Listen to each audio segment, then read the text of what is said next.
Okay, it's time for another video in our EP versus button flat scenario, and today's board is King King 3. Slightly different than 884. Obviously, out of position is going to have all the stronger King X because they're going to have Ace King and they're going to have quads. And IP will be, especially the button, will be 3-betting those hands very frequently.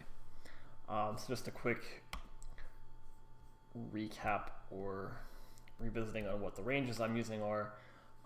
Here's out of position, 15% of the gun range.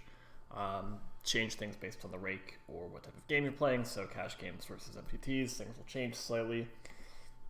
And same for IP. It's a pretty strong, narrow, condensed, linear range. Okay. Also, the first board we're going to be doing is King King 3 Rainbow. Starting pot is going to be 7.5 big blinds and we're going to be 100 big blinds effective. I've given both in position and out of position a small 1/3 pot bet size and a big 80% pot bet size on every street.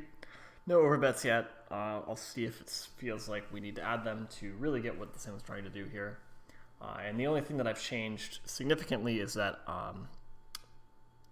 the last video with 884, I had raise sizes as just like a 3x multiplier of the last bet, which is pretty impractical when you're 100 blinds deep because, I mean, you're just going to be getting amazing odds facing that sizing no matter what position you're playing and no matter your holdings. So a percentage of the pot seems much better, and that's what I've done. We have a 75% pot bet or a 75% pot raise as the only raise sizing on every street, and that makes sense. So first thing we're going to look at is King King 3 Rainbow. Very different than 884 Rainbow in that we're betting 100% of the time, or almost 100% of the time. This should be pretty, I mean, I don't want to say obvious, but pretty straightforward. You know, we're not going to get floated as often on King King 3 Rainbow because in position just cannot have 2 overs and a backdoor flush draw as often because there are no 2 over type hands that exist anymore. In addition, we have all the strongest King X. We have quads. You know, we just have a much stronger range here, and we don't get floated as often, so we bet more often.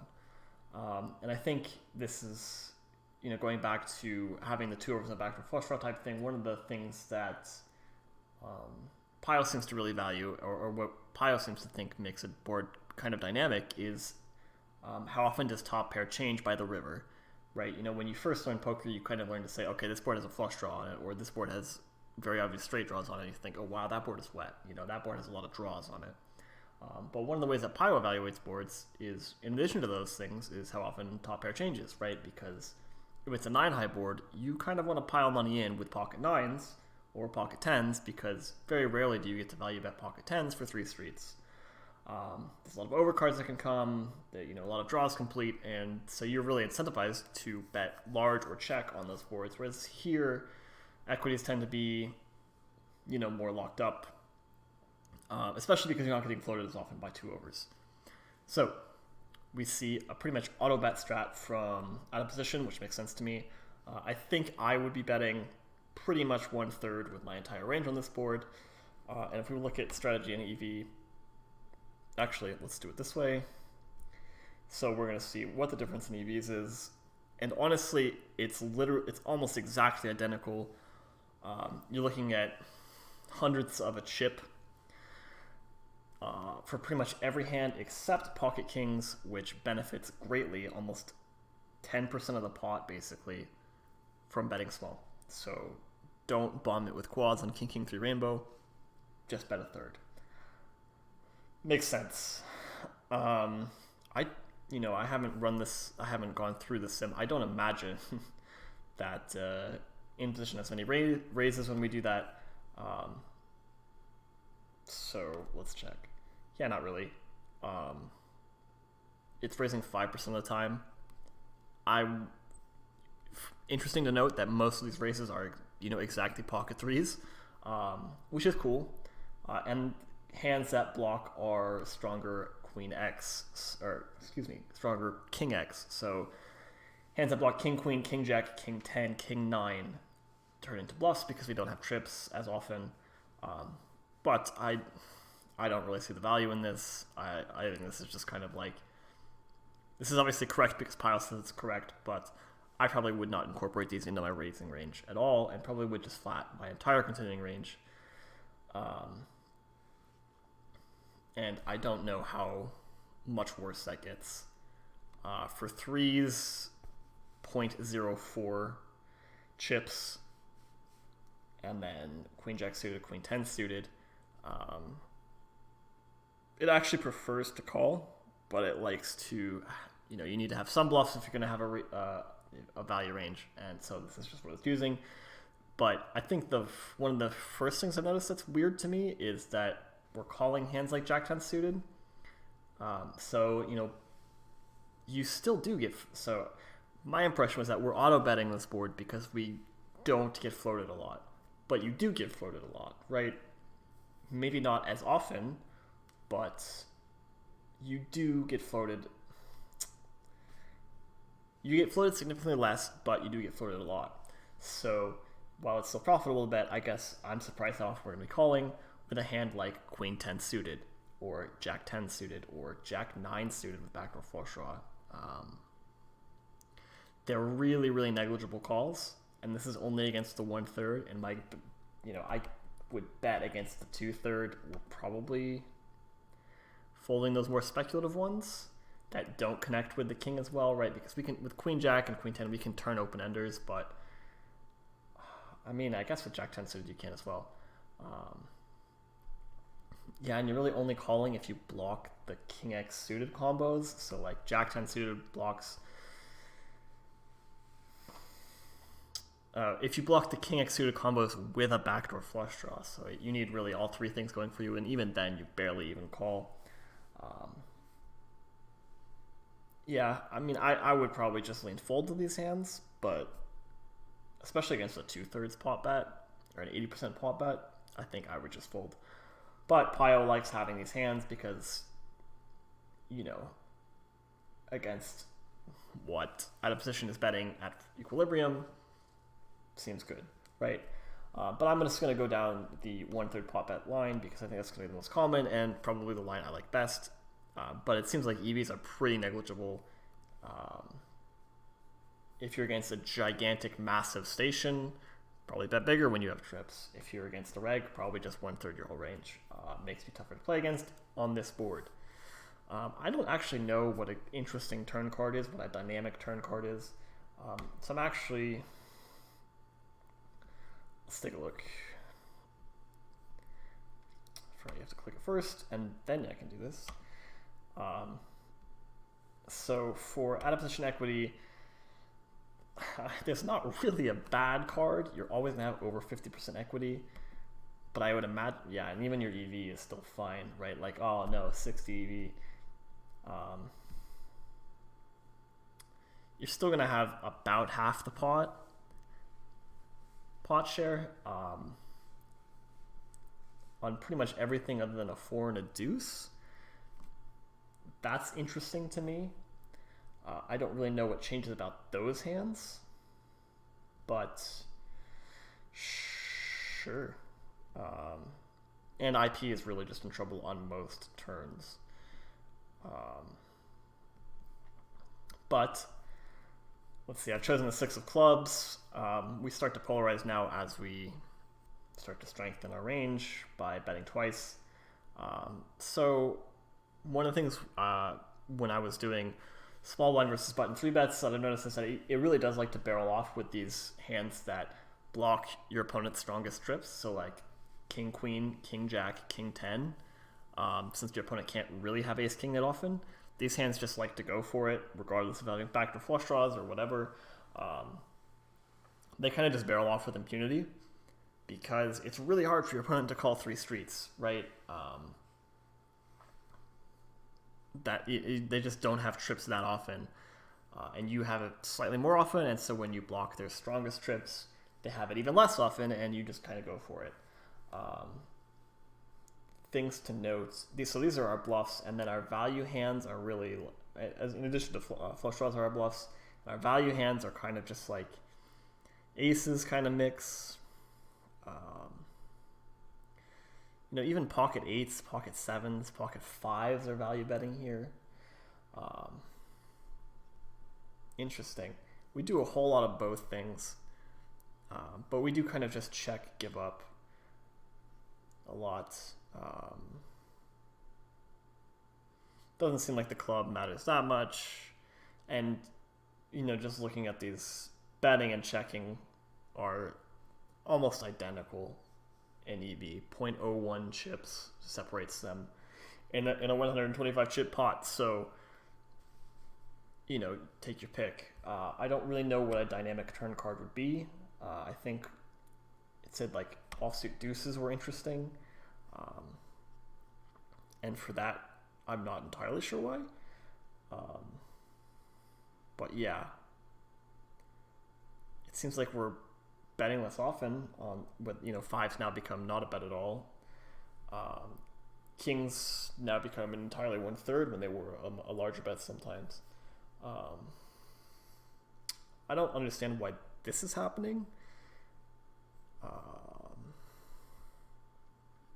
I guess because we don't have deuces. Very weird to me. This I'm not sure about. This is just some Pio weirdness that I'm not smart enough to figure out first I'm looking at this. But this seems to be, I'm going to run out the 6 of clubs run out. I'm going to say we're going to bet something like queen 10 of clubs and then see if we follow through on the river. Bet and call, and then the river is brick, say 8 of spades. We quote unquote go for it, but we actually just bet 1/3, and that seems to be enough. Bet, and we get bluff caught by trips. Smaller pocket pairs, 3x sometimes, and some ace highs. It's interesting that ace queen of clubs becomes a call because I guess we're not bluffing. It's our flush draws. Weird to me. And then when the flush does get there, let's just say the deuce of clubs. Again, we're just kind of betting range here for 1/3. That's weird to me. I don't really get what this is about. I guess we're inviting bluffs from fives with the 5 of clubs. And so that's kind of our plan, is that we expect our opponent to bluff. Interesting. I would probably bet bigger when I had a flush. I might even go all in expecting them to call with trips a lot, not expecting to have a flush. Maybe overbet and then fold to a jam. I don't know. I think this is a pretty good, I think this is a pretty straightforward board, all things considered. There are a few quirks, but king 3 rainbow, I think I've got this one nailed down. So let's go to king 3 two-tone. Where are you? King. I say this is king 7 when it's actually king 3 because I'm very smart. So that's unfortunate. But I don't think it, I'm pretty sure it changes very little. And again, so here's an interesting thing is that on two-tone boards, we're actually 1/3ing almost our entire range compared to a rainbow board where we're going bigger and checking more often. So that's something to note. I don't really know why this is. Again, out of positions equity is it's really strong, and EV again also very strong, way more than half the pot. Actually almost even 2/3 the pot, which is nuts. So yeah, that makes sense to me.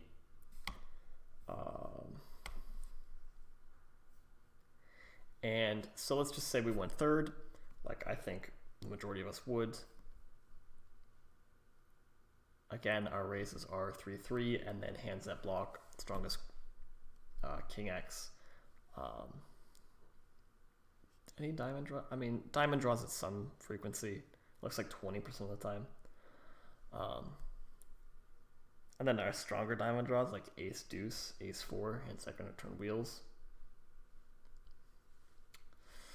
I can dig it, and some king x sometimes. So that's interesting. So it's bet call, and then let's say a diamond comes. We're still betting big when we have king x, but checking pretty frequently as well, checking 60% of the time. But we're actually always betting when we have the ace of diamonds. That makes sense. We can call check raises more often.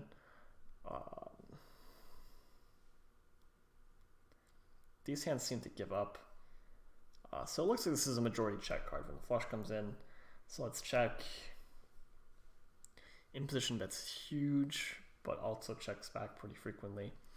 And so this isn't the spot I note blocked, but I feel like when you check to people on turns, they are going to merge more often than the sim suggests, right? They're going to merge pocket fives here. They're going to merge pocket fours here. They're going to merge pocket nines here. And what I mean by merge is they're going to bet small to buy showdown and protect against two overcards that you were just c-betting the flop with and missed. The idea being that they feel there's more value in winning the pot now than having their equity, than letting you realize equity by checking back and potentially bluff catching rivers. Fair. So let's say this does go check, check, and it's a brick on the river. What are our bluffs? Hands like Jack 10. And we get to do this because we're checking a lot of King X, right? Which is interesting. So if you want to go bet, check, bet as kind of a bluff with your air that's just gone that's missed the flop, you also have to check some King X, and that's how we're going to balance this line. But the node lock that it shows on this flop, or on this board, is on the flop. And it's that I don't believe that population is always only calling their King X, right? I don't think they're calling King X 97% of the time. I think they're raising much more frequently. And I think they're raising flush draws much more frequently, right? I think I see a lot of weaker players, and from recreationals to regs included, that just kind of like, I have trips I'm going to raise. Even in position, I don't think it's ever a bad idea to put in money with good hands, especially against bad players. I think that's great, but obviously the sim hates it. So that is the node lock that I want to explore. And so what I want to look at right now is in position TV is 27.72 on the flop. And when we node lock for raising King X and flush draws more frequently, I didn't give them 100% raise. I think that would be overdoing it. But again, we still bet 1/3 with our entire range. And so, yeah, we're raising flush draws about 40% of the time. This seems about right. We're getting raised 15% of the time here. Now, and I also give them these kind of like protection bets. Like if they're a really weak player, they're kind of just like, well, they probably missed and I have a pair and I want to give value for 2 overs, yada, yada. How do we proceed against this? And in position CV is way worse, right? Not 27.72, it's 24.26. So this strategy sucks. Which is good for us because, I don't think I'm doing this, but I see a lot of players act like this. And so what's our response here if this is how we proceed? So they raise.